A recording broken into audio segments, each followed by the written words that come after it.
Typhoon Haikui destroys roads and forces evacuations across Taiwan. I'm outside Taiwan's Ministry of Labour, where calls are mounting for Taiwan to change the way it hires migrant workers from abroad. Activists here say the current system is exploitative. Reports of Taiwanese troops in the U.S. shine a spotlight on the two countries' military cooperation. Plus, cultural relics that tell the history of Taiwan's indigenous Swedish tribe are on display in Sweden. I'll be finding out why, for now at least, they don't want them back.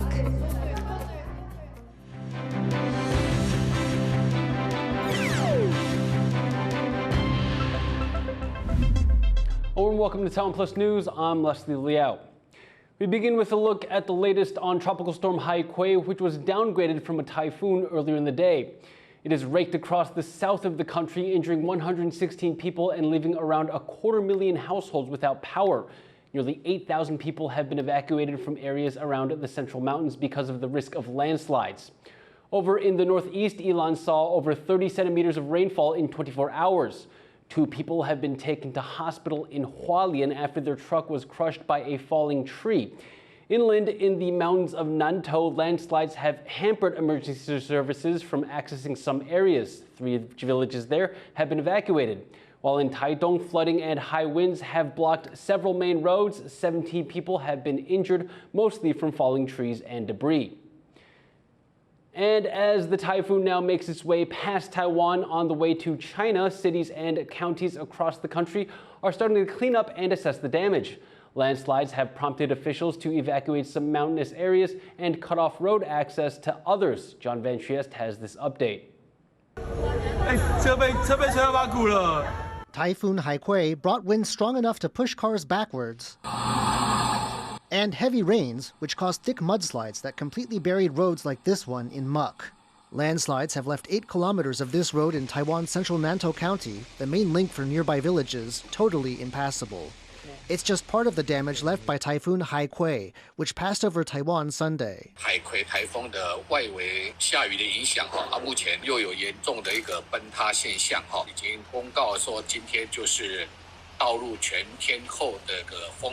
Taiwan Center is only ever one big storm away from major rockfalls and landslides.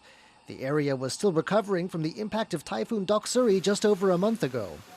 Officials have evacuated people from some mountainous areas due to the danger posed by landslides. 那我们针对这几年的统计资料跟影响的这个程度来做判断，那这3个村是有立即撤离的这个必要性。And Nantou County is just one place where these evacuations have happened.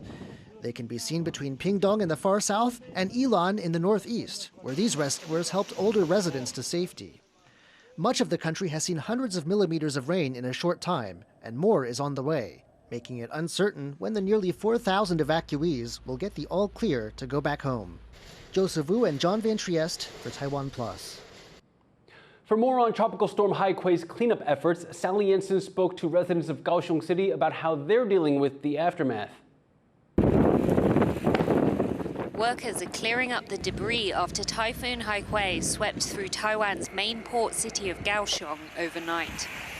Intense winds of up to 120 kilometers per hour blew through this southern urban center of more than 2 million people, uprooting trees, causing power outages, damage to buildings and flooding in some areas.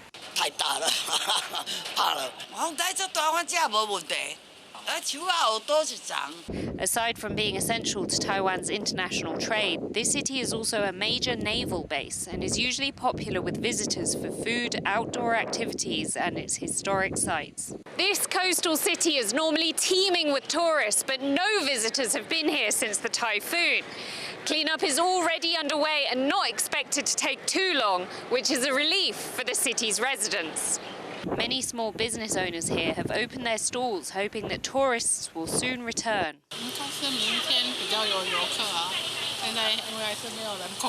Typhoon Haikui was the first storm to make landfall here in 4 years, and with the cleanup now underway across the city, local authorities are warning people to remain vigilant for further disturbances brought about by the weather.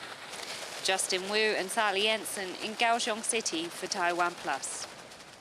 Taiwan and other countries are starting to improve the way they handle extreme weather. Louise Watt takes a look at how an emerging urban planning idea could help reduce the risk of flooding. This was Taiwan's eastern county of Taidong as Typhoon Haikui hit the country. Even though it's the first to make landfall in Taiwan in 4 years, heavy rainfall has still made its mark in that time. Extreme weather conditions are leading to more flooding. And what's worked before, like building higher embankments to contain overflowing rivers, isn't enough anymore. That's true even in Taipei, considered one of the best cities when it comes to flood prevention. 那这也是现在都市的这个降雨的常态，在午后啊，或者一些热雷雨啊，就造成这样的一个非常大的降雨。那常常很突然的就超过这个城市的下雨道的保护标准。A possible solution? Turning Taipei into what's known as a sponge city. Experts are looking at working with the natural environment to better deal with increased rainfall, like building new canals or restoring wetlands. China too has been trying to create sponge cities to reduce the risk of flooding in its urban areas. But it was still unable to deal with devastating floods in August caused by heavy rainfall. Sponge cities can bring a lot of goods for the cities in terms of the protection of mild and frequent small rain. That's very useful. But sponge cities is not for the climate extremes and those issues. There's concern in Taiwan that while it cannot rely solely on engineering, like China, adaptation may not be coming fast enough to meet a rapidly changing climate.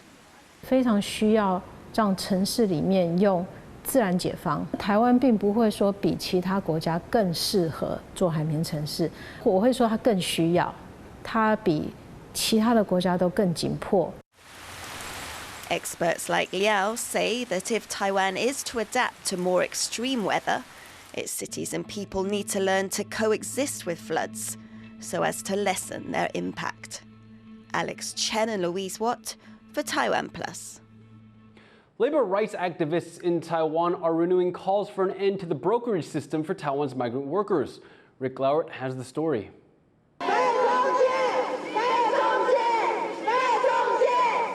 At a protest outside the Labour Ministry, migrant workers and labour rights activists throw salt, a traditional way to vanquish evil in Taiwan, at people dressed as cows. They represent the employment brokers that migrant workers must go through to find work. These broker systems are the bloodsucker to us migrant workers who always ask from money, our salary. They always deduct our salary for their services, but their services are very bad.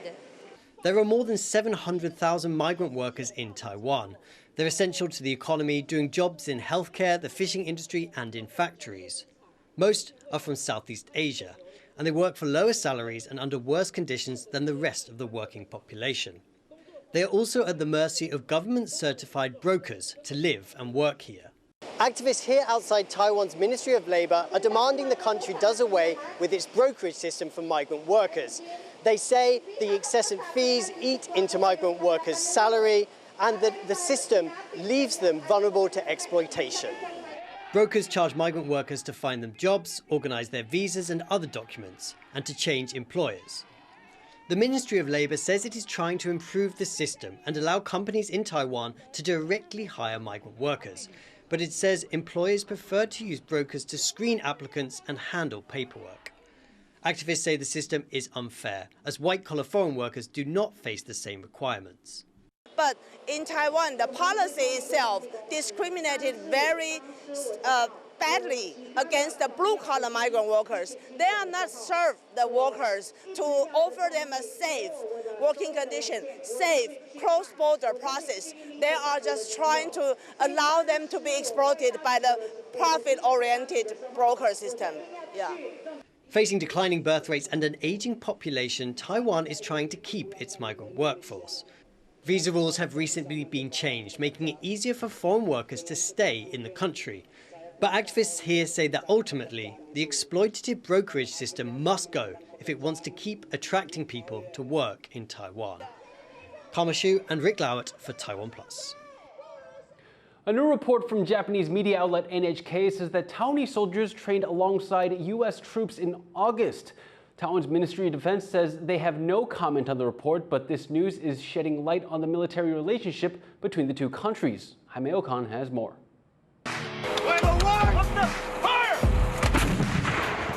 U.S. troops training in artillery fire drills in the state of Michigan. Over 7,000 soldiers took part in these drills, which wrapped up last month. But among the U.S. soldiers were Taiwanese troops. That's according to Japanese media outlet NHK. But it's still unclear what training the soldiers received or how many there were.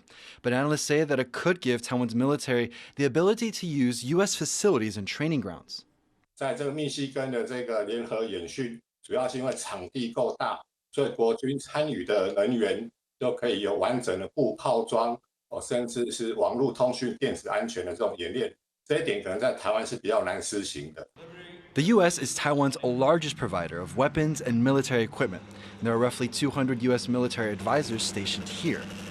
But because of Taiwan's political status, the two countries do not participate in official joint military exercises. China claims Taiwan as its territory and has ramped up its rhetoric on invading the country while boosting its military presence across Asia. Taiwan's foreign ministers warned other countries in the region that China's aggression won't stop here. If we don't stop authoritarian China before it does anything to Taiwan, it will be ready to dominate the East and South China Seas and endanger Japan, the Philippines, and beyond. Taiwan has been boosting its military training with a focus on building up coastal defenses to fend off amphibious attacks. Analysts say that the country can also connect with other militaries in an unofficial capacity to improve the training of the local defense forces. Now, this is a really important reality to start creating this connectivity with that softer tissue that over time would allow to better identify which exercises or activities the Taiwanese might be interested in sort of having a possibility to participate, whether as observers or sending specialists. These kind of steps. Taiwan hopes that it can work more with the world's largest superpower to enhance its security, with the overall aim of preventing a conflict from breaking out close to home. Andy Shui and Jaime Okan for TaiwanPlus. Coming up, a former defense minister reflects on his career in Taiwan's military. Stay tuned.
Welcome back. You're watching TaiwanPlus News.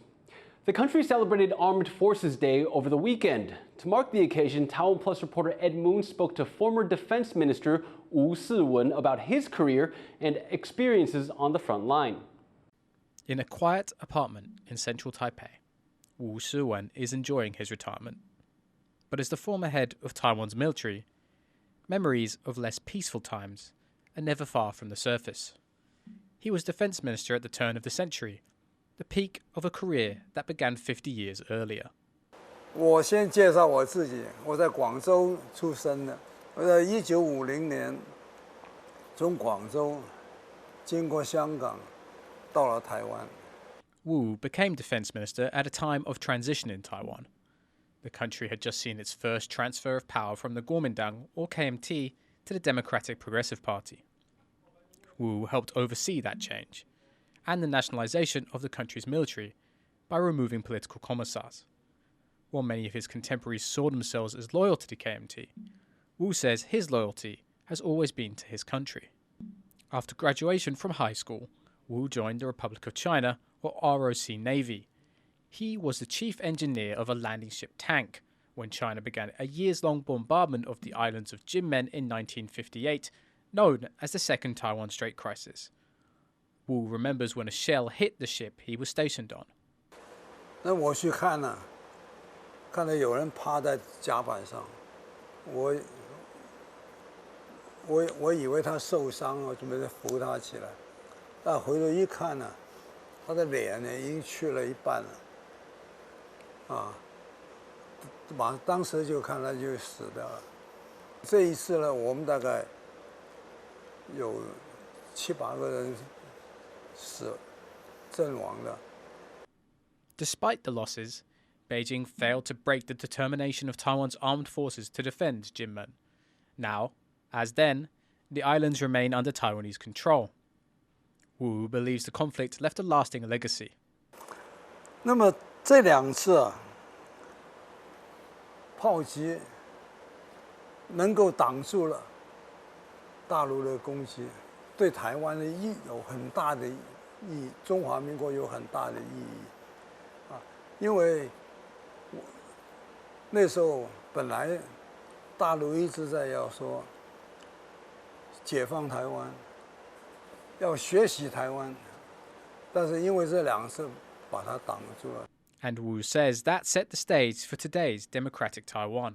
那我们政府呢，有了这段时间的话，因为根据中华民国宪法，因为这样子做法，所以我们到2000年的时候，我们就可以看到台南一个吃贫的农民之子阿扁呢，他可以选上中华民国总统。 Taiwan's armed forces have a complicated relationship with its people. Both defenders and oppressors at points in history, it wasn't until relatively recently that the military shed its links with the former KMT party state. As the man who helped bring about those changes, former Defense Minister Wu will go down in history as someone who put country ahead of party. Scott Huang, Ricky, Sam Hui, and Ed Moon for TaiwanPlus. The Pope has sent a special message to Catholics in China while on a trip to neighboring Mongolia. Pope Francis gave Mass on Sunday during his first visit to Mongolia. The country has one of the world's smallest Catholic communities. During his 4-day tour, he praised Mongolia's long tradition of religious tolerance and diversity. This is in contrast to an ongoing crackdown on religious minorities in China. On Sunday, the Pope mentioned China publicly for the first time as he stood next to former and current archbishops of Hong Kong. Approfittare della sua presenza per inviare un caloroso saluto al nobile popolo cinese.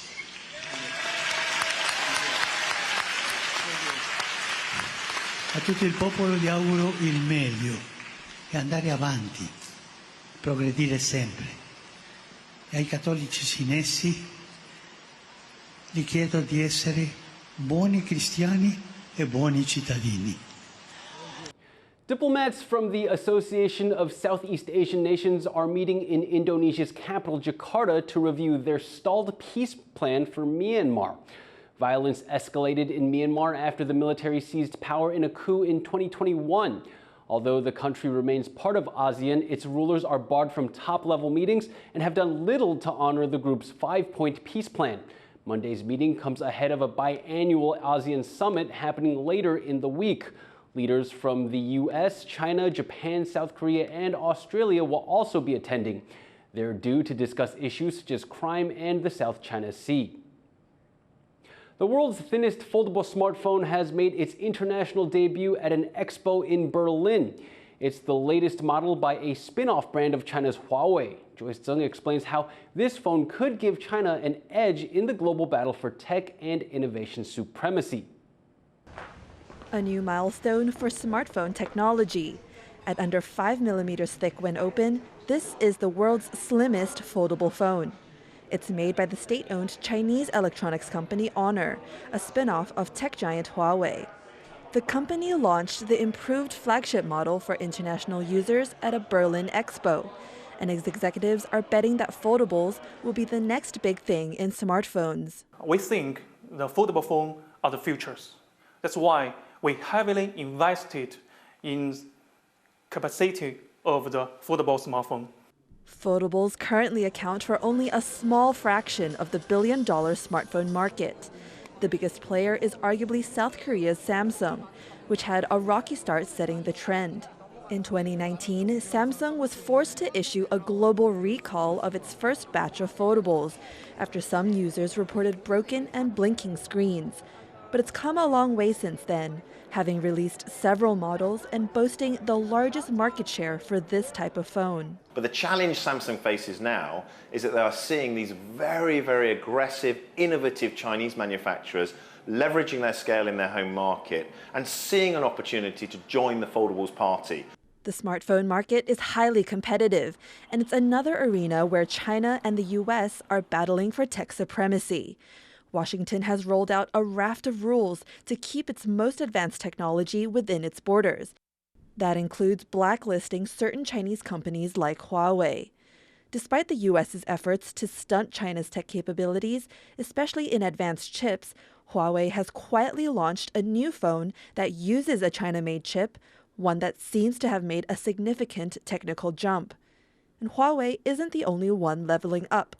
After being sold off by Huawei to rescue it from the blow of Washington's bans, Honor's new foldable phone also signals a recovery. The record-breaking model will go on sale around the world, but not in the US. Analysts say the technological specs of the phone are a notable flex. But with Chinese competition like this snipping at their heels, looking at Honor and Xiaomi and others, this is certainly a huge competitive statement from rivals. But whether the public will switch over to foldables is yet to be seen. And with the highly anticipated iPhone 15 set out to come out later this month, the latest in smartphone tech might simply fold under the pressure. Patrick Chen and Joyce Zhen for TaiwanPlus. Many museums around the world are having conversations about returning cultural artifacts to their former owners. But in Taiwan, an indigenous group wants the items of their ancestors to stay abroad. Once again, Luis Watt explains.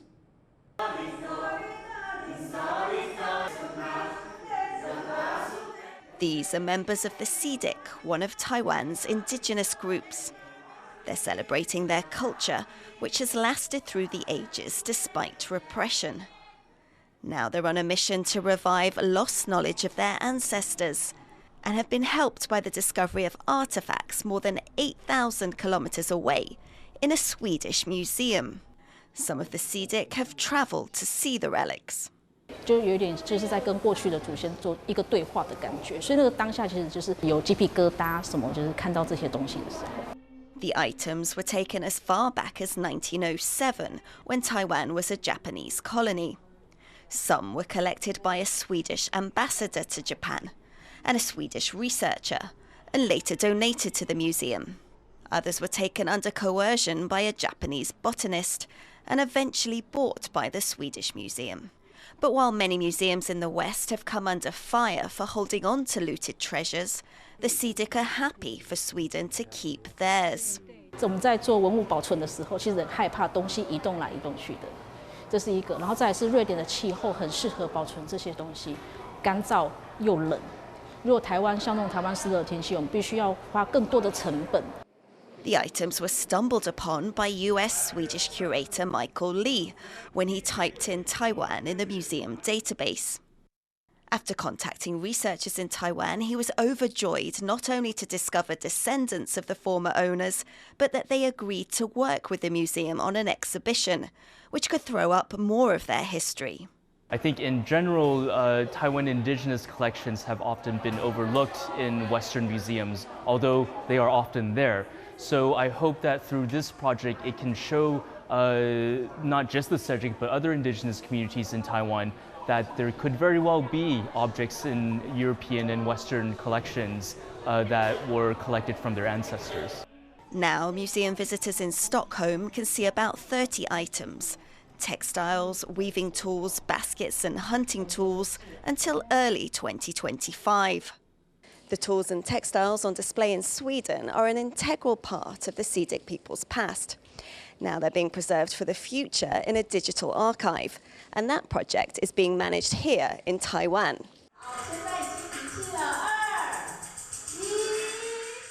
The digital archive is the first step in what the museum and members of the Sedic hope will become an online museum dedicated to their culture.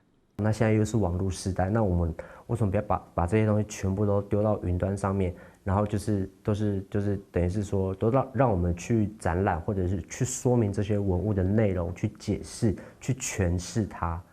So while the physical exhibition in Stockholm will eventually end, the Sedic hope the online collection merging their past, present and future will last for generations. Patrick Chen and Louise Watt for TaiwanPlus. Thank you for watching TaiwanPlus News. Remember to download the TaiwanPlus app for more stories from Taiwan and around the world. Finally today, we leave you with images of traditional Italian boats taking part in Venice's historical annual regatta. I'm Liao. Take care and see you next time.